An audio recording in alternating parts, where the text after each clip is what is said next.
Friends स्वागत करछि आज वीडियो को जो हमर ओटीपीसी तरफ रु आरआई एआरआई अमीन आईसीडीएस एसएफएस वीडब्ल्यू जे ई सब किछि रो डिटेल्स हमें कट ऑफ विषय रे एनालिसिस करिवा ता सहित रैंक मित्र डाटा एवं प्रीवियस जहाँ भी किछि आम पाखे डाटा रही सब किछि की एनालिसिस करिवा जा फल कि आपण माने जानि परिबे केवल स्किल टेस्ट पाई नो फाइनल मेरिट टेस्ट पाई आपनकर केते कोन मार्क दरकार सही विषय रे हम मध्य डिस्कशन करिवा हैला। एग्जैक्ट तो ठीक केही कहि परिबेनी 100% तो ठीक केही भी कहि परिबेनी हेले भी आमे चेष्टा करिवा पाखा पाखी ठीक एनालिसिस करी कहिया पे देखंतु ता पूर्व आमे जानि नबा जोटा कि आमर टोटल पोस्ट रही यूआर मेल देखंतु 1751 टी यूआर फीमेल देखंतु 1011 टी एससीबीसी मेल देखंतु आमर 228 टी एवं एससीबीसी फीमेल रहुची 100 टी हैला। एससी मेल रहुची 467 टी एससी फीमेल रहुची 244 टी एमति मध्ये देखि परिबे। तापर देखंतु एसटी मेल रहिला केतोटी आमर ना 696 एवं एसटी फीमेल रहिला 384 एवं टोटल जदि कहिबी 4881 हैला। तो एठी आपण जानि परले टोटल सीट अछि 4881 एवं UR SCBC SC ST male female सब किछि डिटेल्स रे हम जानि देले। तापरे देखंतु एटा जानि देले आमे कट ऑफ एनालिसिस रे बहुत किछि हेल्प हे जो देखंतु मु आपण मन देखाउ दोछि ता पूर्व देखंतु एट सब डिटेल्स मध्ये लिखि देछि एसटी मेल केते दरकार SCBC male UR male female केते दरकार ए सब मध्ये आपण मानु कहिबी सेफ स्कोर केते रो स्कोर केते याकु कहिबी किंतु ता पूर्व टिके डाटा एनालिसिस करनबा याकु सब जानिबा आगरु आमे जानिबा उचित जे कोटा ना कोटा इजी शिफ्ट कोटा आपणकर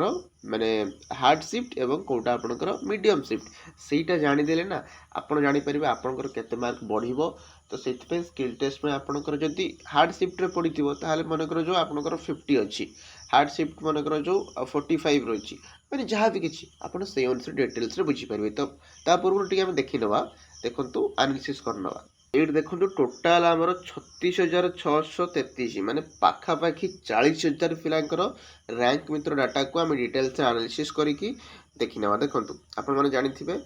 जो आमर र स्कोर रही रैंक मित्र रे जो पिला माने निजर डाटा दियंती प्रायतः आपण माने जानिथिबे से माने बहुत भलो एस्पिरेंट माने से माने सीरियस एस्पिरेंट हम कहि परिबा हैला। आ से माने प्रायतः भलो एठी मार्क रखितबा पिला ही निजर मार्क दियंती ताहले याकू जदि एनालिसिस करिबा पाखा पाखी 90 ରୁ 95% आमे ठीक ही रहिबा। देखंतु 90 प्लस पिला 28 जण 99 रखिचंती 51 जण एमति मध्ये रखिचंती। या सहित एबे हमर की संपर्क नै एबे हमर संपर्क होची कोन ना ना को शिफ्ट इजी आस्तिला को शिफ्ट हार्ड आस्तिला। जदि आपण से पीडीएफ पाइ नांती आम टेलीग्राम चैनल मध्ये जॉइन करि परिबे हैला सेटु करिके आपण डाउनलोड करि परिबे। मैं आपन देखाइ दोछि देखंतु एटा भल से आपण बुझिबे आपण निजे थरे बुझि गेला ना मते आ क्वेश्चन पचारिबे नि सर एटा किमथि हला सेटा किमथि हला आपण प्रथम टिके भल से देखंतु हमर जो देछि 28/6/2024 ई हला एग्जाम डेट तार जो 12:30 रु जो दीटा एग्जाम जो शिफ्ट थिला तार एवरेज मार्क हो देखंतु 45.89734 माने पाखा पाखी 45 हला। तो एटा होछि तार कोन एवरेज मार्क टोटल पिला एठी केते निजर डाटा देइचंती 470 पिला एठी डाटा देइचंती ताले भलो पिला प्राय समस्त एठी देइथिबे। एटा होछि सबटु हार्ड शिफ्ट जदि एई दिन आपनकर पडिची एवं ई शिफ्ट रे आपनकर पडिची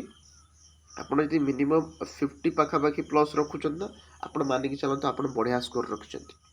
मु आपन सब डिटेल्स रे कहबी केते कोन कैटेगरी आइज एससी एसटी ओबीसी जनरल सब किछ मु आपन कहबी हला किंतु आपण खाली थरे बुझंतु। तापर देखंतु 24/5/2026 रो फास्ट शिफ्ट जो अछि सेटा मध्ये तार भी पाखा पाखी एवरेज मार्क 46 हला। आ गोटे कथा भल से लक्ष्य करिवे नॉर्मलाइजेशन प्रोसेस तो हबो से मार्क बढ़िबो सेटा अलगा कथा किंतु जत्ते सब एवरेज मार्क नै देखंतु से सब पाखा पाखी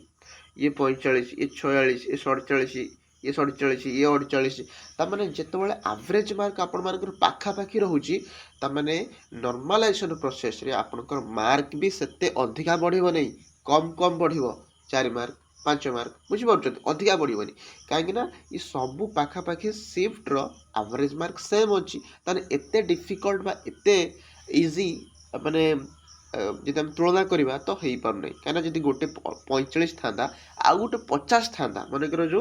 देखो 28 तारिख दिन के 45 तापर दिन 24 तारिख दिन मनकर जो 46 न होगी 50 होता ताने ये जेहेतु डिफरेन्स बढ़ी था डिफरेन्स बढ़ी कि मानी था अच्छा 45टा बहुत बोधे हार्ड शिफ्ट से एत कम रहा 50टा बोधे टी इजी शिफ्ट बुझीपार तो सेठी डिफरेन्स बढ़ी माने नॉर्मलाइजेशन प्रोसेस रे मार्क बढ़ी था कि जेहेतु डिफरेन्स नाई मार्क भितर 48 50 पुणी 50 माने 1-2 मार्क मात्र डिफरेन्स होची से मार्क बिल्कुल बढ़ी बहुत कम कम बढ़ बुझिपारे आउ कोटा हार्ड शिफ्ट में आपण मानू कहीदे देखो यही सब दिन जो पड़ी जो मानकर आपणकर हार्ड शिफ्ट मानिकी चलतु 45 रु 50 50 बा 51 देखो खाली 51 रो एवरेज देखो देखुन तो माने 24 तारिख 17 तारिख 4 तारिख 9 तारिख 28 तारिख ये सबु दिन एवरेज हो 51 माने देखुन तो केते पाखापाखी मार्क से मुझे कहूँ नॉर्मलाइजेशन प्रोसेस रे एते मार्क आपंकर बढ़ो ना मिनिमम 3-4 मार्क 5-6 मार्क हाएस्ट धरिकी चलतु आप पूरा हार्ड शिफ्ट होती 5-6 मार्क बढ़ी पाए है देखु ये जो 51 देखुना 51-52 एतिकी पर्यंत मानिकी चलते यहाँ हूँ हार्ड शिफ्ट ये आपंकर मार्क बढ़ो जदि या भितर आपंकर अच्छी आपंकर निजर शिफ्ट एवरेज ठार आपंकर भल मार्क अच्छी ताल आप पूरा खुशी होगी चलते है मनकर जो आप 18 तारिख पढ़ी 18 तारिख पढ़ी देखो 18 तारिख एवरेज हो 50 किंतु आपंकर मन अच्छी 60 ताने आप हार्ड शिफ्ट पढ़ी भी 60 मार्क रखिंट माने बहुत बढ़िया मार्क रखिंट आप नॉर्मलाइजेशन प्रोसेस आराम से मार्क बढ़ो स्किल टेस्ट प्रिपेयर हो था बुझिपारे तो तापर जो मार्क गुड़ा रही देखो 52-53 ये सब आम मीडियम पलि आस 54 बुझे 56 देखो तापर 55 पाखर आप मानिकी चलतु 55-56 ये सब पूरा इजी शिफ्ट हो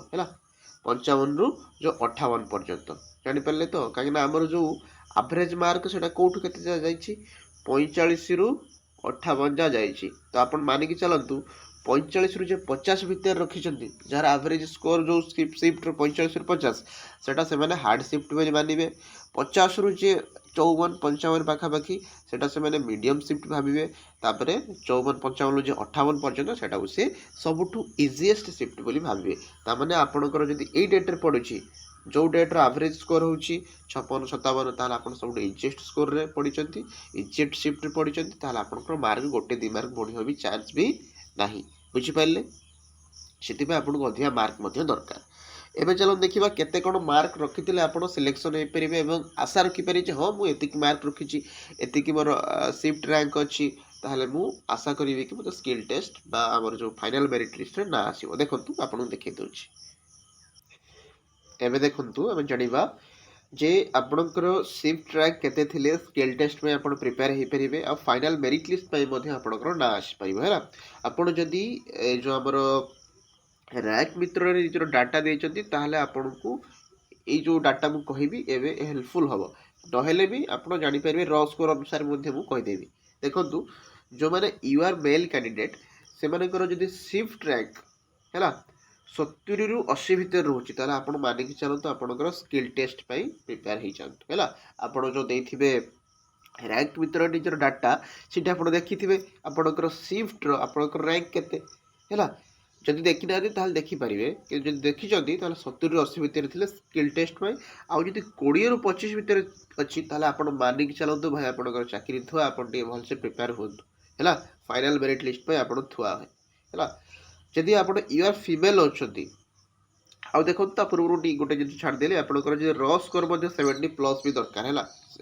देखो जेहेतु यू आर मेल आपंकर जदि टिके भल मार्क न अच्छी ताहले आपण स्किल टेस्ट भल करके भी कटि जाई पारती ताहले मिनिमम एठी U R male category minimum 70 plus आपंकर दरकार रोचे है तामान नुह जे आप हार्ड शिफ्ट भी पढ़ी थे 70 प्लस ना यहाँ हूँ जनरल स्कोर आपड़ जदि हार्ड शिफ्ट पढ़ी 65 पाखापाखि रखी ताहले भी चली पार हेले मिनिमम देखो 70 प्लस तो दरकार ये आपंकर रही देखो यू आर फीमेल जदि आपंकर शिफ्ट रैंक 100 रु 120 भितर अच्छी ताहले आप मानिक चलते आप स्किल टेस्ट प्रिपेयर हो जातु है आदि फाइनल मेरिट लिस्ट आसापी चाहते ताहले देखो आपंकर रैंक 40 रु 60 रही दरकार आपंकर जो स्किल माने शिफ्ट रैंक बुझिपारे सहित जब देखी मार्क देखो रॉ स्कोर यहाँ हूँ रॉ स्कोर यहाँ नॉर्मलाइजेशन स्कोर कहबेनि यहाँ रॉ स्कोर 60 ରୁ 68 प्लस जदि आपणकर रोचे 62 मिनिमम है ताल जब रोचे आप प्रिपेयर हो चलतु जे हाँ आपणकर गोटे सीट मिल जापर देखा एससीबीसी मेल देखो एससीबीसी मेल आ फीमेल देखु आपणकर एसआर मान है shift rank for skill test में आप प्रिपेयर हो चाहते एससीबीसी मेल होते आपणकर रैंक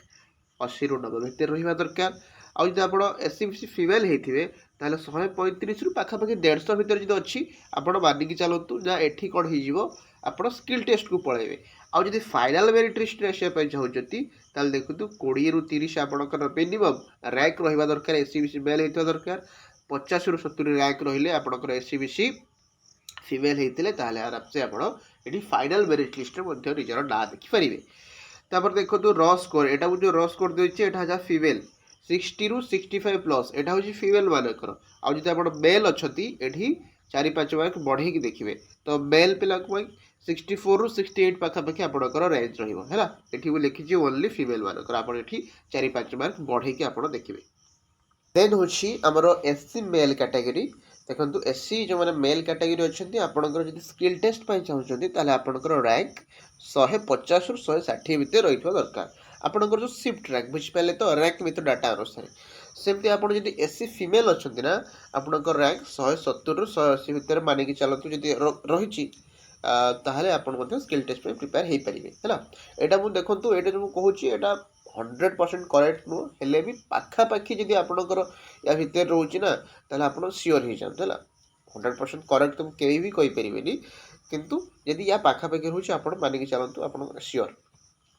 तापर देखो फाइनाल आपंकर शिफ्ट रैंक जदि 70 ରୁ 80 भितर रोचे ताहले आप फाइनाल मेरिट लिस्ट में निज ना देखिपारे किंतु आप भल मार्क रखिथा दरकार। सेमती 90 ରୁ 100 भितर जब आप फीमेल होती एससी फीमेल 90 ରୁ 100 भितर आपंकर शिफ्ट रैंक रोचे ताहले फाइनाल में निजर ना देखी पारे आउ एटी 55 प्लस मार्क रखा पड़ो एटा मेल माने सॉरी मेल पिला नुहे एटा हूँ ओनली फीमेल मानक 55 प्लस आउ जब आप एससी मेल कैटेगरी होते देखो आप जब मेल कैटेगरी होते ताहले एठी मानिकी चलतु 3 कि 4 मार्क आप एक्सट्रा रखापी पड़ो माने 58 ରୁ 60 भितर आप रखिए ताहले आप सेफ स्कोर रे रही पारे आ हार्ड शिफ्ट रे पड़ता दरकार है मुझे केवल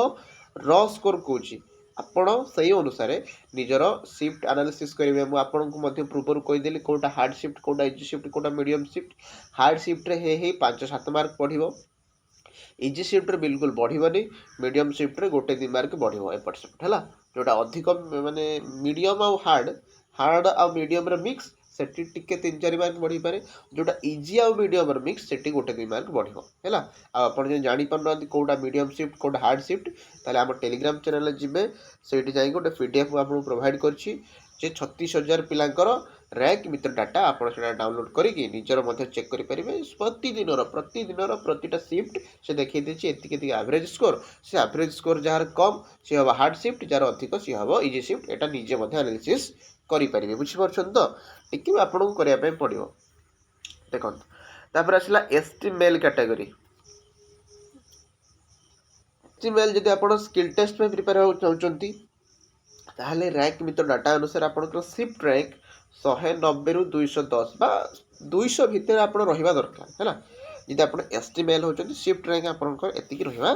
दरकार आउ जदि फाइनाल मेरिट लिस्ट रे आसे चाहते 80 ରୁ 90 भितर आपंकर शिफ्ट रैंक रोथबा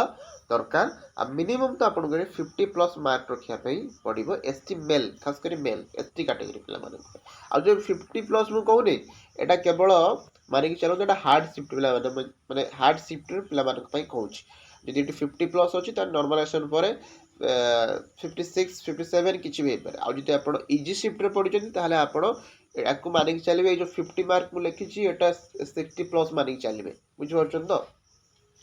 सेमती एसटी फीमेल पिला मानक पई जदि आपणकर स्किल टेस्ट में प्रिपेयर होबा चाहते आपणकर रैंक मित्र डाटा अनुसार शिफ्ट रैंक 230 ରୁ 250 माने आपण 250 भितर जदि रहउचंती ताहले एठी अधिका चांस अछि कि आपणकर स्किल टेस्ट पे प्रिपेयर हेबे एवं देबे जायकी तापर जदि आपण फाइनल मेरिट लिस्ट रे आसे पे चाहउचन देखंतु ताहले मिनिमम तो आपण 100 भितर रहया पे पड़ियो देखंतु होनी ଆପଣ ଯଦି ST ଫିମେଲ୍ କାଟାଗୋରୀରେ ଅଛନ୍ତି 100 ଭିତରେ ନ ରଖିଲେ ଦେଖନ୍ତୁ ଯେହେତୁ ଏଥର ବହୁତ କମ୍ପିଟିସନ୍ ହେଇଛି ଏତେ ଗୁଡ଼ା ସିଟ୍ ମାନେ ଭ୍ୟାକେନ୍ସି ଅଛି ତ ବହୁତ ପିଲା ଏଥର ଆପଣ ଜାଣିଥିବେ ଆପ୍ଲାଏ କରିଛନ୍ତି ତ କମ୍ପିଟିସନ୍ ତ ବହୁତ ରହୁଛି ତ 100 ଭିତରେ ମିନିମମ୍କୁ ଆପଣଙ୍କୁ ଆସିବା ପାଇଁ ପଡ଼ିବ। ଆଉ ଯଦି ମୁଁ ଦେଖନ୍ତୁ ମାର୍କ କଥା କହିବି ST ଫିମେଲ୍ ତ ମିନିମମ୍ ଆପଣଙ୍କୁ ଏଠି 45 ପ୍ଲସ୍ ରଖିବା ପାଇଁ ପଡ଼ିବ ହେଲା। 45 ପ୍ଲସ୍ ଯେଉଁ ପିଲାମାନେ ଯଦି ହାର୍ଡ଼ ସିଫ୍ଟ ହେଲା ହାର୍ଡ଼ ସିଫ୍ଟରେ ଯେଉଁମାନେ ପଢ଼ିଥିବେ 45 ପ୍ଲସ୍ ତ ବଢ଼ିଆ ମାର୍କ ରହିବ। ଆଉ ଯଦି ଆପଣ ଇଜି ଟୁ ମିଡ଼ିୟମ୍ ସିଫ୍ଟରେ ପଢ଼ିଥିବେ ତାହେଲେ ମିନିମମ୍ ଆପଣଙ୍କୁ ବି 50 ପ୍ଲସ୍ ରଖିବା ପାଇଁ ପଡ଼ିବ। ଆପଣ ଫିମେଲ୍ ହୁଅନ୍ତୁ କି ମେଲ୍ ହୁଅନ୍ତୁ ଏଠି ଦେଖନ୍ତୁ ଇଜି ସିଫ୍ଟରେ ପଢ଼ିଛୁ ମାନେ ତ ଆପଣଙ୍କୁ ଅଧିକ ମାର୍କ ରଖିବା ପାଇଁ ପଡ଼ିବ କାହିଁକିନା ନର୍ମାଲାଇଜେସନ୍ ପ୍ରୋସେସରେ ଆପଣଙ୍କର ବିଲକୁଲ ମାର୍କ ହିଁ ବଢ଼ିବନି। ଏଠି ସିନା ଜଣେ ଯଦି 45 ପ୍ଲସ୍ ରଖିଥିବ ହାର୍ଡ଼ ସିଫ୍ଟରେ ତାର 5 ମାର୍କ ବଢ଼ିପାରେ କିନ୍ତୁ ଆପଣ ଯଦି ଇଜି ସିଫ୍ଟରେ ପଢ଼ିଛନ୍ତି ତ ବିଲକୁଲ ମାର୍କ ତ ବଢ଼ିବନି ତାହେଲେ ଆପଣଙ୍କୁ ସେଠି ଭଲ ମାର୍କ ରଖିଥିବା ପାଇଁ ଦରକାର ହେଲା। ତ ଏତିକି ଥିଲା ଡିଟେଲ୍ସ ଆଶା କରୁଛି ନିଶ୍ଚିତ ରୂପରେ ଆପଣମାନେ ଭିଡ଼ିଓଟି ବୁଝିପାରିଥିବେ କ'ଣ କ'ଣ ଡିଟେଲ୍ସ ମୁଁ କହିଲି ଆପଣମାନଙ୍କୁ ଏ ଭିଡ଼ିଓରେ କ'ଣ ଜଣାଇଲି ନା କେଉଁଟା ହାର୍ଡ଼ ସିଫ୍ଟ କେଉଁଟା ଇଜି ସିଫ୍ଟ କେତେ କ'ଣ ଭ୍ୟାକେନ୍ସି ଅଛି କେତେ କ'ଣ କଟ୍ ଅଫ୍ ଯାଇପାରେ ଯାହାଫଳରେ କି ଆପଣ ମାନିକି ଚାଲିବେ ଯେ ହଁ ମୋର ଏତିକି ମାର୍କ ଅଛି ମାନେ ମୁଁ ସ୍କିଲ୍ ଟେଷ୍ଟ ପାଇଁ ପ୍ରିପେୟାର ହେବି ବା ମୁଁ ଫାଇନାଲ୍ ମେରିଟ୍ ଲିଷ୍ଟ ପାଇଁ ଯାହା ଯାହା ଡକୁମେଣ୍ଟ ଯାହା ବି କିଛି ଦରକାର ସବୁକୁ ମାଇଣ୍ଡ ସେଟ୍ କରିକି ରଖିବି ପ୍ରିପେୟାର ହେଇକି ରଖିବି। ଆଉ ଯଦି ଆପଣଙ୍କର କମ୍ ମାର୍କ ଅଛି ତାହେଲେ ବିଲକୁଲ ବି ଚିନ୍ତା କରିବେନି ଦେଖନ୍ତୁ ଏକ୍ଜାମ୍ ତ ହେଉଥିବ ଏମିତି ଆହୁରି ଅନେକ ପ୍ରକାର ଏକ୍ଜାମ୍ ଆସିବ ହେଲେ ଆପଣ ପ୍ରିପେୟାର ହେଇକି ଚାଲିଥାନ୍ତୁ। ଗୋଟିଏ ଏକ୍ଜାମ୍ ଖରାପ ହେଇଗଲେ ମନ ଦୁଃଖ କରିକି ବସି ପଡ଼ିବା ଉଚିତ ନୁହେଁ। ଯିଏ ବସି ପଡ଼ିଲା ଆଜ୍ଞା ସିଏ ହାରିଗଲା ସତ କଥା। ଏଇ ଯେଉଁ କମ୍ପିଟେଟିଭ୍ ଏକ୍ଜାମ୍ ଚାଲିଛି ଯିଏ ବସିଲା ସିଏ ହାରିଲା ହେଲା। ଆପଣ କୌଣସି ଏକ୍ଜାମ୍ ଦେଖିକି ପଢ଼ନ୍ତୁନି ପ୍ରାୟ ଏକ୍ଜାମ୍ର ତ ସିଲାବସ୍ ତ ଗୋଟିଏ ପ୍ରାୟ ସମାନ ଆପଣ ପଢ଼ି ଚାଲିଥାନ୍ତୁ ଯେତେବେଳେ ଏକ୍ଜାମ୍ ଆସିବ ଆପଣ ନିଶ୍ଚିତ ତାକୁ ଦେବେ। କେଉଁଠି ଭୁଲ ରହିଲା କେଉଁଠି ନିଜର ମାନେ ଭୁଲ ଭାଲ କରୁଛନ୍ତି କେଉଁ ପଏଣ୍ଟଟା ଛାଡ଼ି ଦେଉଛନ୍ତି ଯେଉଁଥିପାଇଁ ଆପଣଙ୍କର ଏକ୍ଜାମ୍ କ୍ରାକ୍ ହେଇପାରୁନି ତାକୁ ଦେଖନ୍ତୁ ସେଇ ଲୁପ୍ ହୋଲ୍ଟା ଖୋଜନ୍ତୁ ସେ ଫଲ୍ଟ ନିଜର ଖୋଜନ୍ତୁ ତାପରେ ତା ଉପରେ କାମ କରନ୍ତୁ ଆପଣଙ୍କର ଆରାମସେ ମଧ୍ୟ ହେଇଯିବ ବୁଝିପାରିଲେ ତ। ତ ଯାହା ବି କିଛି ବୁଝିଲେ ଯଦି ନିଜର ସାଙ୍ଗମାନଙ୍କୁ ସେୟାର କରିକି ଜଣାଇ ପାରିବେ ମଧ୍ୟ ସେମାନେ ମଧ୍ୟ ନିଜର ଏଥିରୁ କିଛି ମାନେ ଇନଫର୍ମେସନ୍ ପାଇପାରିବେ ଯାହାଫଳରେ ସେମାନେ ମଧ୍ୟ ବେନିଫିଟ୍ ଉଠାଇ ପାରିବେ ହେଲା। ଆଉ ଯଦି ଭିଡ଼ିଓଟି ଭଲ ଲାଗିଥିବ ନିଶ୍ଚିତ ଲାଇକ୍ କରିବେ ଆଉ ଟେଲିଗ୍ରାମ ଚ୍ୟାନେଲ୍ ଯଦି ଜଏନ୍ କରିନାହାନ୍ତି ତାହେଲେ ଜଏନ୍ କରିନେବେ ଆପଣଙ୍କୁ ସେଠି ସବୁ କିଛି ଅପଡ଼େଟ୍ ମୁଁ ଦେଇଦେବି PDF ବଗେରା ଯାହା ବି କିଛି ସବୁ ଆପଣ ସେଠି ପାଇଯିବେ ହେଲା। ତ ରହୁଛି ପୁଣି ନେକ୍ସଟ ଭିଡ଼ିଓ ଦେଖା ହେବ ଯଦି କିଛି ଡାଉଟ୍ ଅଛି ଆପଣ କମେଣ୍ଟ ସେକ୍ସନରେ ମଧ୍ୟ ଜଣାଇ ପାରିବେ। ତ ଧନ୍ୟବାଦ ଥ୍ୟାଙ୍କ ୟୁ।